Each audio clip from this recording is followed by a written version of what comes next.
నార్మల్‌గా కర్డ్ తినొద్దు, ice creams తినొద్దు అని చెప్తుంటారు. సో ఇది ఎంతవరకు నిజమంటారు? మామూలుగా కోల్డ్ అనేది మనకు వైరల్ ఇన్ఫెక్షన్స్కి ఎక్కువ అడిటివ్ ఎఫెక్ట్ లాగా పనిచేస్తుంటుందండి.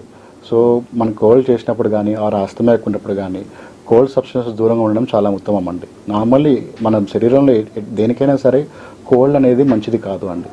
సో చాలా వరకు మనం కోల్డ్ అవాయిడ్ చేసుకుంటే బెటర్ అండి.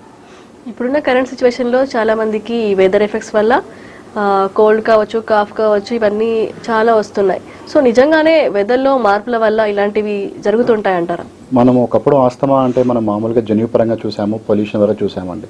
చాలామందికి తెలియదు పొల్యూషన్ అంటే ఓన్లీ అవుట్డోర్ ఎయిర్ పొల్యూషన్ మాత్రమే అనుకుంటారు. ఇండోర్ ఎయిర్ పొల్యూషన్ ఒక ఎంటిటీ ఉంటుందండి. అంటే మనం ఇప్పుడు ఈ రూమ్లోనే పొల్యూషన్ ఉండొచ్చు, మన ఇంట్లోనే పొల్యూషన్ ఉండొచ్చు. అది చాలామందికి కంటికి కనపడదు, దానితో పట్టించుకోరు.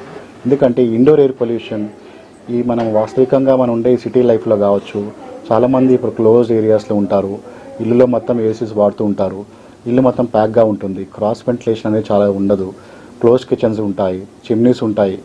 ఎన్ని క్రాస్ వెంటిలేషన్ పెట్టడానికి ప్రయత్నం చేసినా కానీ ఇండోర్లో ఎయిర్ పొల్యూషన్ అనేది లెవెల్ చాలా ఎక్కువగా ఉంటాయండి. ఎస్పెషల్లీ హై రైజ్ బిల్డింగ్స్లో కానీ, క్లోజ్ బిల్డింగ్స్లో కానీ, అపార్ట్మెంట్స్లో కానీ ఈ ప్రాపర్ వెంటిలేషన్ లేకపోవడం వల్ల ఇండోర్ ఎయిర్ పొల్యూషన్ అనేది చాలా ఎక్కువగా అవుతుందండి. సో దీనివల్ల మనకు చాలామందికి శ్వాస సంబంధించిన వ్యాధులకి బారిన పడుతున్నారు. అంటే వాళ్ళకి ఇంతకుముందు ఆస్తమా లక్షణాలు లేకపోయినా కానీ క్రమక్రమంగా వాళ్ళు సిటీ లైఫ్లో ఉండి ఈ డస్ట్ ఎక్స్పోజ్ అవ్వడం వల్ల కావచ్చు, ఈ పొల్యూషన్ ఎక్స్పోజ్ అవ్వడం వల్ల కావచ్చు, చాలామంది శ్వాస సంబంధించిన ప్రాబ్లమ్స్కి ఎఫెక్ట్ అవుతారు. వాళ్ళని చాలామందికి మనం సిఓపిడి లాగా ట్రీట్మెంట్ చేస్తూ ఉన్నామండి. సో